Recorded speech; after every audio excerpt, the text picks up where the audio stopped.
Hello, my family. The Earth rotates on its axis once every 24 hours, and this rotation causes the cycle of day and night. One side of the planet faces the sun, that's where it's daytime, while the other side is in darkness, experiencing night. That's why, for example, if it's daytime and people are awake in America, there might be another country on the opposite side of the Earth where everyone is asleep right now. But have you ever wondered what would happen if everyone on Earth went to sleep at the same time? Welcome to your channel, Unanswered Logic. This is a new episode all about what if the whole world fell asleep at the same time? Inside the human body, there's an incredibly precise internal clock known as the biological clock. This clock is mainly influenced by a gene called PER1. This gene is produced and accumulates in the body over a 12-hour period.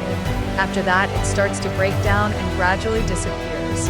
While the gene is building up, the body is at its peak energy. But as it decreases, the body starts to slow down and prepares for sleep. Here's the catch. The biological clock can't actually tell day from night on its own. It relies heavily on sunlight, especially the blue light emitted by the sun. So when the body senses daylight, it begins producing the proteins and hormones responsible for alertness and activity. Now, what's the problem? If everyone in the world slept at the same time, some people would always be sleeping during the day. That means they wouldn't get any exposure to sunlight, and as a result, they would constantly feel tired at night because their body wouldn't get the signals that it's actually daytime. This disruption doesn't just affect the breakdown of the PER1 gene, it also impacts important hormones like melatonin, which controls sleep, and serotonin, which is responsible for mood regulation, cognitive function, and memory.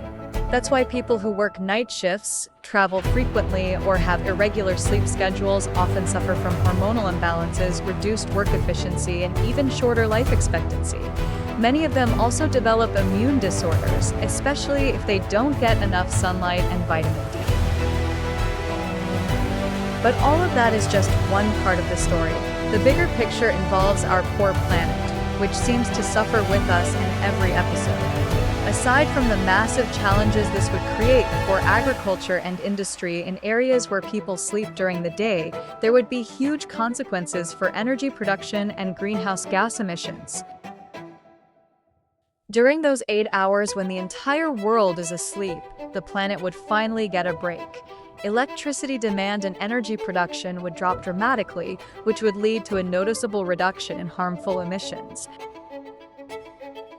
To put things into perspective, in 2018, global energy consumption reached around 23,000 billion kilowatt-hours, and that number is still rising today.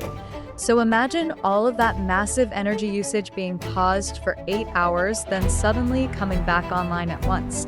Right now, energy consumption is spread out based on which countries are awake, and even then, we're already dealing with climate change. So what would happen if everyone was sleeping and releasing carbon dioxide at the same time? Honestly, maybe it's best if people just keep sleeping naturally because this planet has had enough damage already. And here we've reached the end. We hope you found it informative and, more importantly, enjoyable. Don't forget to like the video and subscribe so we can keep bringing you content you love. See you next time and have a great day.